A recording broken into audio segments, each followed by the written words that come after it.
Welcome back to Morning in America. A community gripped with grief after the death of an investigative journalist. And this morning, police in Vegas are looking for the person responsible. 69-year-old Jeff Gehrman was stabbed to death outside of his home on Saturday. He worked for the Las Vegas Review-Journal since 2010 and was known for covering government wrongdoing and political scandals. Police say that he was in an altercation with another person, and that led to his death.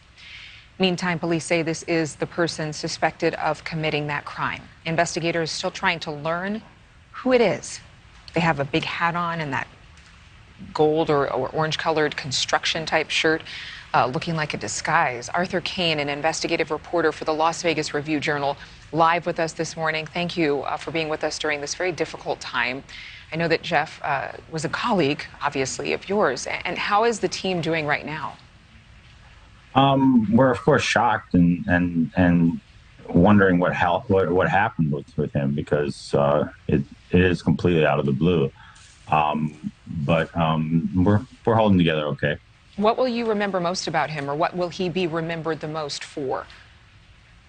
He was a really old school journalist. You know, he always had a phone in his ear. He knew everybody in town. He'd been here forever and had great sources, and was basically the go-to guy when the big story broke.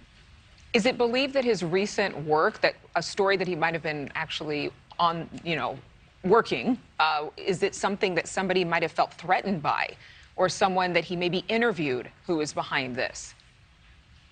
I don't think we know. I mean, to be honest, I think the working theory at this point is that it was possibly a robbery that was gone bad. The police issued a press release yesterday saying this guy was casing the area looking to commit other crimes, which makes you think that he was looking to break in or rob somebody else.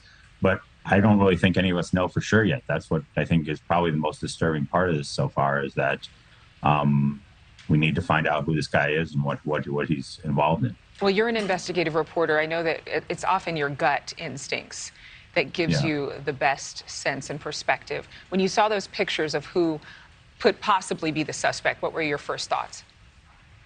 My first thoughts is he was trying to look like the millions of people here who do lawn work. I mean, that's kind of the outfit.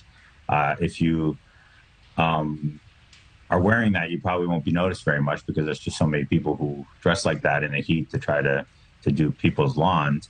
But he's also wearing shoes that aren't correct for it. He's also wearing fairly nice jeans. So there is some disconnect there. But then again, that fits either scenario. If you're trying to burglarize places, you're going to wear that outfit to fit in and to try to not be a standout and have people notice you. Or if it was something more nefarious related to what Jeff was doing, you might wear that also to not stand out and be noticed. I know that this is, again, a very hard story to talk about. Does Jeff have family? He did not have wife or children. He has siblings who moved here to be with him, including a brother who moved several years ago when he retired from Philadelphia here. So he spent a lot of time with his siblings. His parents had passed away some time ago, but they were really close with his family as far as siblings. All right. Arthur Kane, thank you very much for your time. Our condolences to his family and to your team. Thank you. Sure. Thank you for watching. Go to newsnationnow.com to find News Nation on your television provider. And don't forget to click the red subscribe button below to get more of News Nation's fact-driven, unbiased coverage.